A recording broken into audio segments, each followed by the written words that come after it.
Hello, friends. One-itis, fantastic term.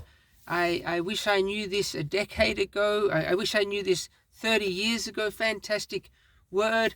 I'm going to talk about what it is and how the one way to deal with it and 5 steps of that process, and also some practical considerations and hope. One-itis, One-itis.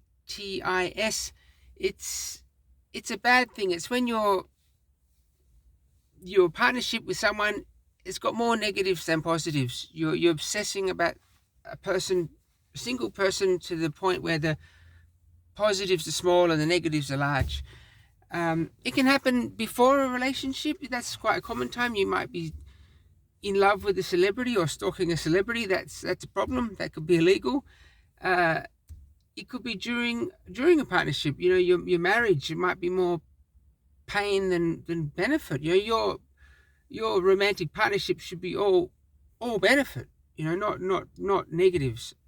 And the more common area for it to happen is after a relationship. If your partner's died or left you, it's going to be mainly negatives at that point. You're only holding on to a few memories. That's going to be one-itis if you're stuck there.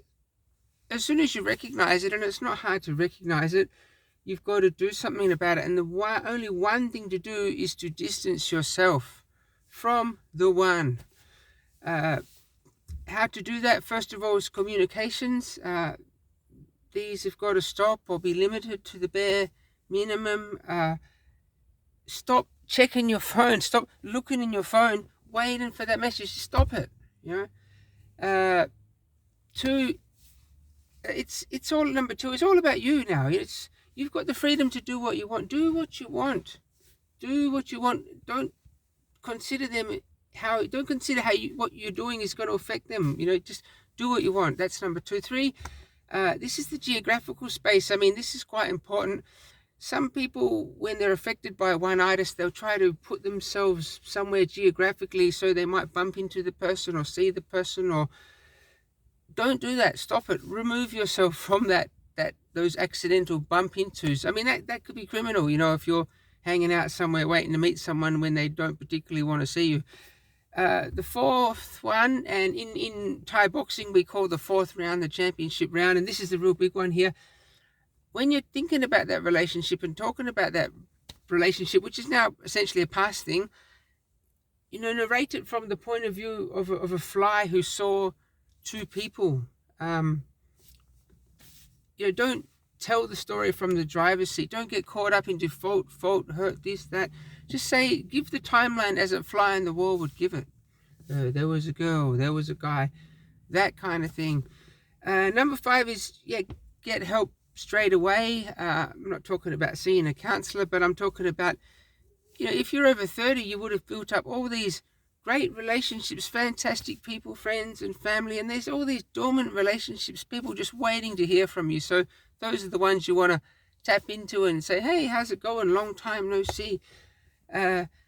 Those are the 5 steps there. One question with distancing yourself that comes up is people say, oh, should I block them? Should I not block them?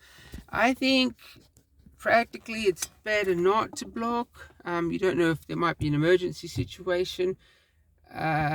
You might have to block, if they're just popping up everywhere, you might have to block, but I think it's better not to do that unless really necessary, and it might be necessary.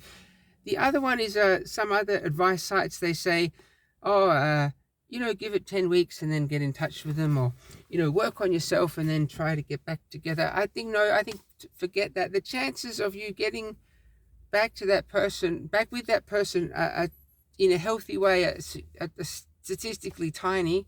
And even if you want to ignore that probability, you have to ask yourself, why was there an issue in the first place? Why? There must have been something kind of wrong with that relationship for it to not have worked earlier on. And that's it. And then I was talking about a friend of mine, and he had a situation sort of related to this, and he said, you've got to, you distance yourself, and then you've got to think about your future. But it's not only do you need to think about your future, but you need to be able to afford those things that you want in the future. And this is a key thing. You've got to work. Nothing will work unless you do.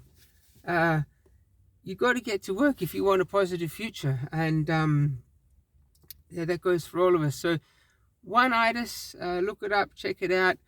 If I could give a single message to my kids, to my friends, to future generations, I would say this is a vital concept for humans. It will save lives. You know, I remember as a 10-year-old, a student a year older came and strangled me because he thought that I was going out with his girlfriend. I mean, how ridiculous. Like, that's the kind of hurt and damage and stuff that can happen when One-itis gets out of control. So yeah, keep an eye on it, and hope you have a good weekend. And yeah, the weekend is a good time to smash One-itis. It's probably the best time. This is Friday night, not the best time to post something on social media, but it is the best time to connect with people. And get out there and do it, friends, and hope you're well.